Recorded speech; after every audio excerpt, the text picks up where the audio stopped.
বিশ্বকাপের কোয়ার্টার ফাইনালের প্রথম ম্যাচে ফ্রান্সের মুখোমুখি হচ্ছে একসময় ফ্রান্সেরই অধীনে থাকা মরক্কো। বোস্টন স্টেডিয়ামে সেমিফাইনালে ওঠার লড়াইয়ে নামবে তারা। ম্যাচটি ঘিরে ফুটবল বিশ্বে উন্মাদনা এখন তুঙ্গে। ফুটবল মহলে চর্চা চলছে, দুরন্ত ফর্মে থাকা কিলিয়ান এমবাপ্পেদের কি আটকে দেবেন তাদের ভূমিপুত্ররাই? তবে ঔপনিবেশিক অতীতের তিক্ততা আজ আর নেই দুই দেশের মধ্যে। মরক্কোর স্কোয়াডে রয়েছেন এমন 6 ফুটবলার যাদের জন্ম ফ্রান্সে, আর সেটাই কাল হয়ে দাঁড়াতে পারে এমবাপ্পেদের।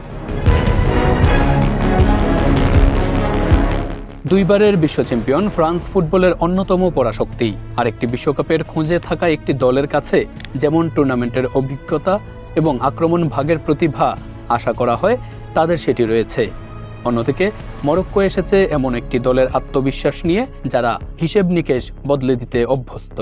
4 বছর আগে প্রথম আফ্রিকান দেশ হিসেবে বিশ্বকাপের সেমিফাইনালেও খেলেছে তারা। 2022 কাতার বিশ্বকাপের সেমিফাইনালে মুখোমুখি হয়েছিল ফ্রান্স মরক্কো। সেবার মরক্কোকে 2-0 গোলে হারিয়ে ফাইনাল নিশ্চিত করে ফ্রান্স। নকআউটে পুনরায় মুখোমুখি হওয়ায় বোস্টনে এক কৌতূহলোদ্দীপক পরিবেশ তৈরি করেছে। পরিসংখ্যান বলছে ফ্রান্স মরক্কো এ পর্যন্ত 6টি অফিসিয়াল ম্যাচে মুখোমুখি হয়েছে। এর মধ্যে ফ্রান্স 4টি ম্যাচে জয়লাভ করেছে, 1টি ম্যাচ ড্র এবং 1টিতে মরক্কো জয়ী হয়েছে। শেষ 8 দলের মধ্যে রক্ষণ থেকে আক্রমণ ফ্রান্সই সবচেয়ে দ্রুত ও কার্যকর। ওসমান দেম্বেলে, মাইকেল ওলিসে বা কিলিয়ান এমবাপ্পেদের নিয়ে গড়া তাদের আক্রমণ ভাগ এক কথায় বিধ্বংসী। অন্যদিকে মরক্কোর রাইট ব্যাক আশরাফ হাকিমি ও রাইট উইঙ্গার ব্রাহিম দিয়াজের মধ্যে ডান পাশের সমন্বয়টা ফ্রান্সের জন্য বিপদের কারণ হতে পারে। তবে এই ম্যাচেও পিছু ছাড়ছে না রেফারি বিতর্ক। ফ্রান্স মরক্কো হাই ভোল্টেজ ম্যাচের জন্য ফিফা ঘোষিত রেফারি প্যানেলের সবাই আর্জেন্টাইন।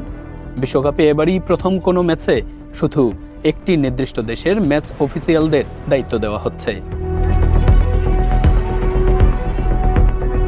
কাগজে কলমে স্কোয়াডের গভীরতা, অভিজ্ঞ কোচ এবং বিশ্বমঞ্চের ধারাবাহিক পারফরম্যান্সে ফ্রান্স কিছুটা এগিয়ে।